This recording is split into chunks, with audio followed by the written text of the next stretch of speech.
Would you steal from Whole Foods? You want to go first?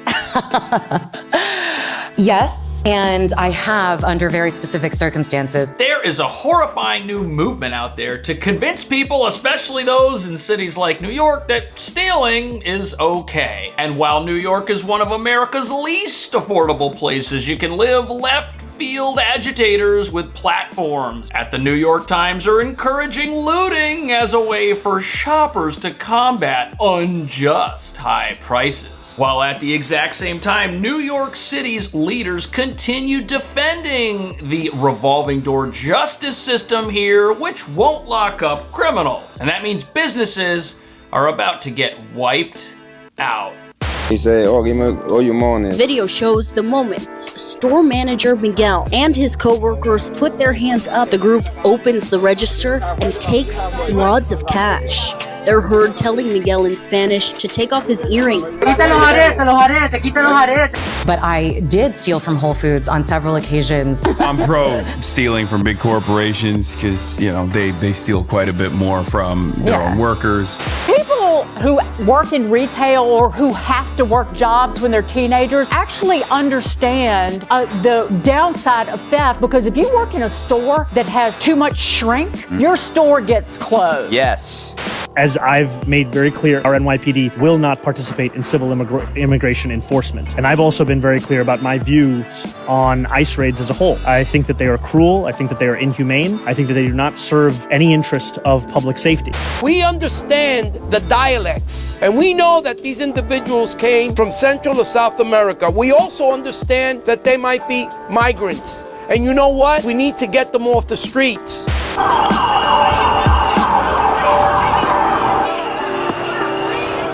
So here's one of the people who just promoted theft as being okay. And look who he's hanging out with.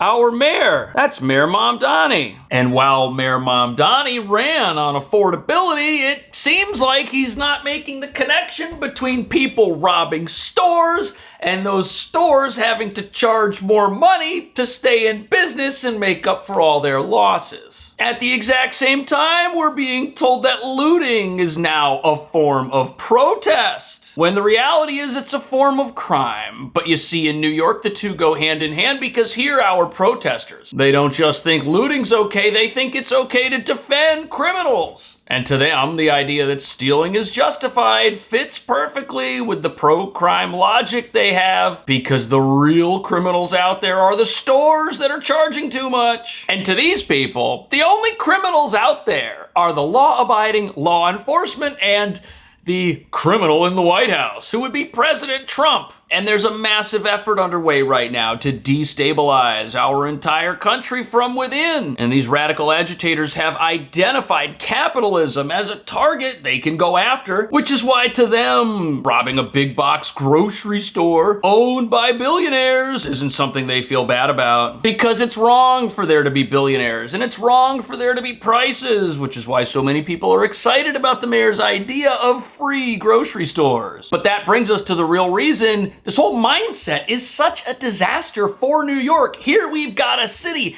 in the clutches of a self-inflicted unaffordability crisis. And what are we doing to alleviate that crisis? We're encouraging the very things here that are making it worse. What do these people think is going to happen if all of the stores out there start getting robbed and stolen from? Are they going to be able to stay open? Are they going to have to jack up their prices? Are they going to shut down? None of this equals affordability. At the exact same time, these are the same folks that want to tax businesses and hammer billionaires and force jobs somewhere else. But to really understand the way these people think, you've got to realize that they believe anyone who's involved with capitalism at any level is their enemy.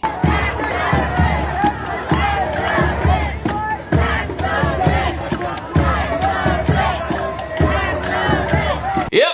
So the thing here is that you've got people living in America who've got food on the table, who cannot starve to death because of our generous social safety net, who have iPhones and have the internet, yet think that this is some unjust country that is keeping them down somehow. And the way they want to get back at America is by demonizing everything that's ever made our country great. They want to demonize success. They want to take it away. They want to punish it. That to them is the real success, getting rid of everyone who might have something that somebody else doesn't have. Because while these people constantly preach equality, we've already got that in America. What they really want is an equal outcome for everyone, which is what communism promises, equal poverty for all. But while these people think being wealthy or successful or having a business, owning property of your own, although they think all those things are crimes, look at what they don't think is a crime.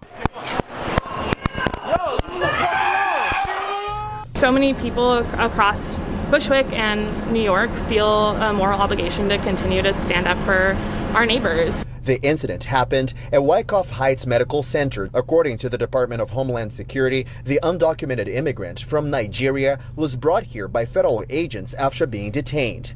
DHS said he resisted to the officer's commands to exit his vehicle, which is why they were forced to, quote, use the minimum amount of force to make the arrest. So to these guys, arresting criminal illegal fugitives is a crime. You know why? Because they don't think a border is justified, just like they don't think Whole Foods charging you more than you feel like paying for is justified. You see, these two things go hand in hand, don't they? And it looks like our mayor agrees. As I've made very clear that our laws leave no room for interpretation about the fact that our NYPD will not participate in civil immigration enforcement. And I've also been very clear about my views on ICE raids as a whole. I think that they are cruel. I think that they are inhumane. I think that they do not serve any interest of public safety. You know, this sounds like something I heard another mayor in another part of the country say, which also went viral. Jails and incarceration and law enforcement is a sickness that has not led to safe communities. Oh yeah, that's right. Brandon Johnson, the mayor of Chicago, doesn't seem to have a crime problem either. And you know what else the mayor of Chicago and the mayor of New York have in common? Look at this. It's so important to highlight sides like this because it destroys the perception of what people think Chicago is. Yeah. Like people think it's dangerous. Yeah. When it's bro, this city is beautiful. Yeah, beautiful. Stop it right there. Here we got Brandon Johnson hanging out with one of the same individuals who just said that looting isn't a crime. Or at least push that agenda, because it's these companies that are the ones out there committing crime. Now, have either of these mayors gone out and said, I do not stand by those statements, I don't want this person's political endorsement? Absolutely not. You know, if they want to get rid of President Trump, they should get these influencers to start endorsing him. Would you steal from Whole Foods? You want to go first? Yes, and I have under very specific circumstances. I think that stealing from a big box store, I'll just state my platform. It's neither very significant as a moral wrong, nor is it significant in any way as protest or direct action. But I did steal from Whole Foods on several occasions. I'm pro stealing from big corporations because, they steal quite a bit more from their own workers.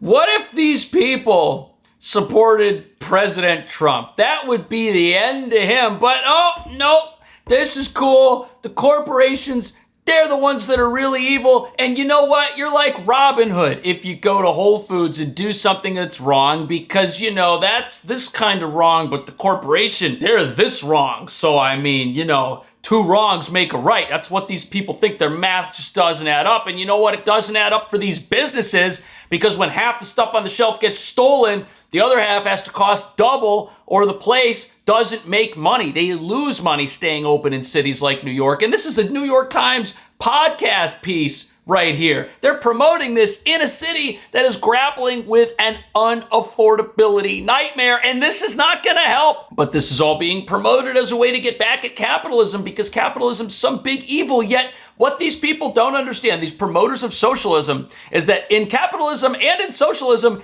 you have rich people. In capitalism, rich people are people who create businesses and bring more value to the world than they themselves have. Whatever the personal fortune of Jeff Bezos, it's here, but the value that Amazon and its cloud services and its products have brought to the world greatly exceeds his own net worth. But in communism, who are the rich people? The Nicolas Maduros, the Castros, the dictators, the rulers ruling party, they live great, while the people live in poverty and can't get ahead because that's the system. So we're not talking about getting rid of rich people. We're just talking about changing who they are in a way that imprisons all of us. But here's the thing, this communist mindset that promises everyone that everything should be free, that's the issue. Because in order to make everything free, you've got to punish the achievers, you've got to punish the people who have something somebody else doesn't have, you got to take that money and then you got to redistribute it until it's all gone, at which point it only gets redistributed to the top, enriching those who are in charge. Yet redistribution just leads to massive levels of unaffordability because the money's got to come from somewhere, and the only way it comes from one person's pocket is if you make that person poor in order to pay for somebody else temporarily. This does not help society. This does not help New York. And you know something? This idea of shoplifting,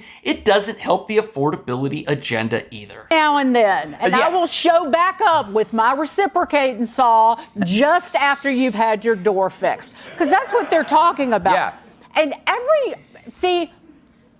people who work in retail or who have to work jobs when they're teenagers actually understand the downside of theft, because if you work in a store that has too much shrink, your store gets closed. Yes. If it's a chain, and people lose their job. Right, and where's the affordability behind that? Yeah, things were affordable for the criminals who put the store out of business, but now the store's not there. Now things are less affordable for the criminals. You know why? Because there are less stores, and now the criminals have to go to the stores that are left and compete with each other over there and battle a more secure anti-theft, anti-shoplifting operation that store puts into practice to try and hang on. This doesn't help anybody. It's costing people jobs, and the law-abiding, when they pull something off the shelf and they go to the register and they're struggling with affordability, they're subsidizing these able-bodied criminals who don't want to go out and get real jobs. And the fascinating thing about this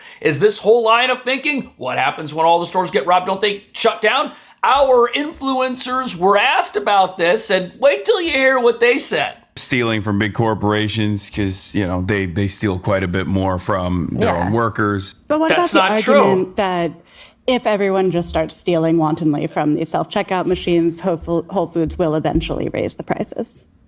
Yeah, chaos, full chaos. Let's go. That's not an answer. That's not an answer at all. There's no way to defend this. That's exactly what's going to happen, and everybody knows it. And to say that companies are stealing from their workers, if people take a job that they apply for and are then offered by a company like Amazon or Whole Foods, and then they are paid the wages that they are owed, no crime has been committed. That's not a crime. That is an at-will operation that either party can disengage with. No one's a prisoner. In fact, it's harder for the employer to have the employee break off that relationship than it is for the employee to walk away and get a new job. So if anything, the worker's protected in that environment. But that's not good enough for these individuals. They look at success and they say no. They say that's wrong. They look at somebody who's wealthy and they say that's the problem with the world, is that somebody can be that rich while somebody else is not that rich. They look at a disparity and see a problem, when the reality is that disparity in a capitalist society can only exist if something great happened. They're already there, and they are one hot take away from completely turning their backs on these people. Yeah. Because, the audience that they're going for is incredibly fickle. But also, back to the point about shoplifting. So they interviewed a bunch of people who were on food stamps, who do occasionally go to Whole Foods and take advantage of the sales and, trying to find healthy food. And they're like, if we tried to do that, one woman's like, I'm a black single mom. I would get arrested. Yeah. They're telling me to go into Whole Foods and steal. And, to Dagan's point, the Fancy Pants lives in a $2.5 million brownstone in Brooklyn.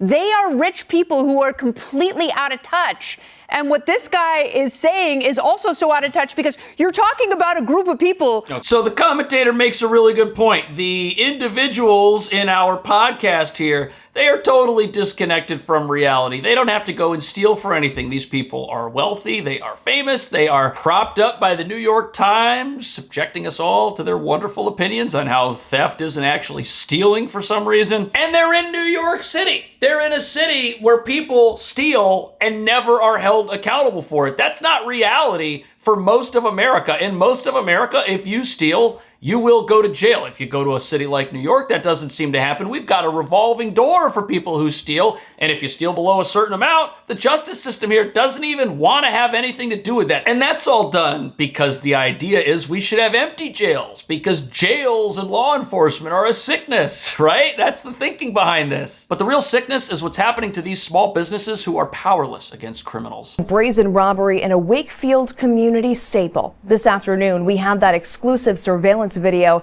as police now search for the people responsible. Marissa, I just spoke with the owner who says about $7,000 in cash and merchandise were stolen overnight. On top of that loss, they now have to replace this shattered front glass door.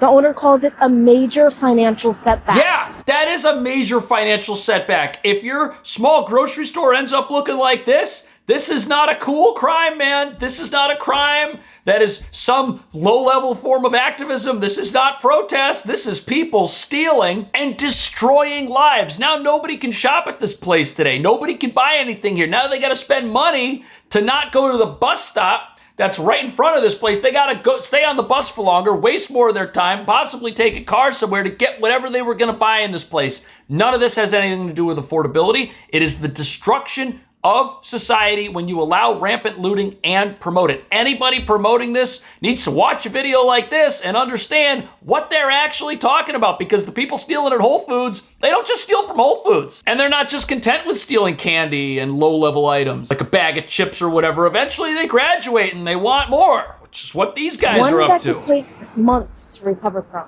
3 people run up to the bodega while the lookout paces outside just after 2 o'clock this morning. It's a criminal operation. The brains operation. of the operation tries to pick the lock, but when that doesn't work, he shatters the glass. Great. Once inside, they steal the register. Look at this. Headphones. Stealing the register. Speakers. Stealing all the stuff that's being sold. Off their bodega theft list. Look, they're raiding the shelves. Devastated.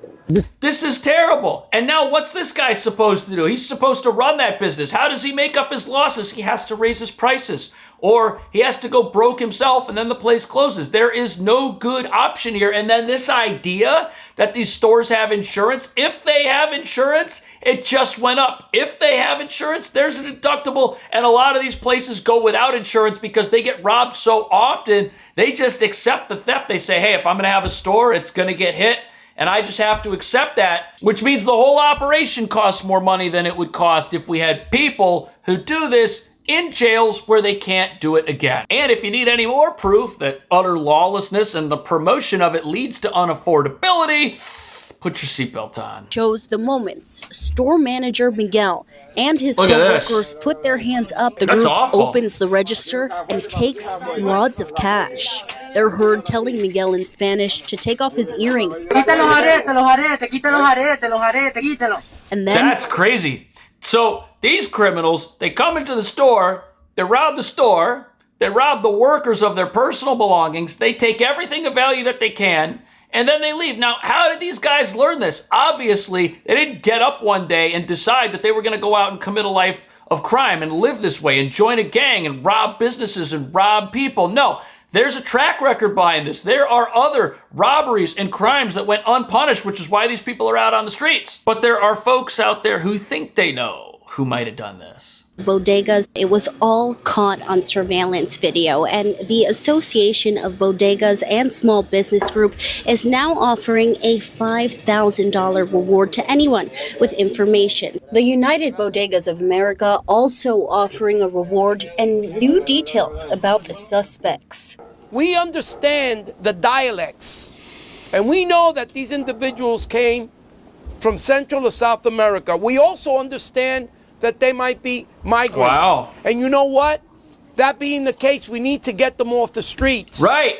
But you see, the problem is in New York, we promote lawlessness. Because these criminals, if they are caught, an effort will be made to dismiss whatever charges are levied against them and to get their felonies reduced to misdemeanors, because that's how a city like New York cleans up its crime statistics. A bunch of felons come in the door and a bunch of people who've committed misdemeanor criminal offenses walk out of that courtroom. That's how this ends up working out. At the exact same time, here we are, a sanctuary city. Here we have people who say, we understand the way that these folks are speaking. We think that they may have come from a certain part of the world. We think they might not be here legally. That's also a problem. We're told that sanctuary cities make our neighborhoods safe and make things better for everybody, but we're learning here that folks who break one set of laws, the country's immigration laws, may not necessarily come here with the desire to obey all of the other laws. But we're told by our leaders that law enforcement is a sickness. We're told by our leaders that law enforcement doesn't do anything to enhance public safety. And if that's what we're going to tell people, it's hard to figure out what we're going to tell our businesses when they have to shut down. What do you think about that? I'll see you in the next video.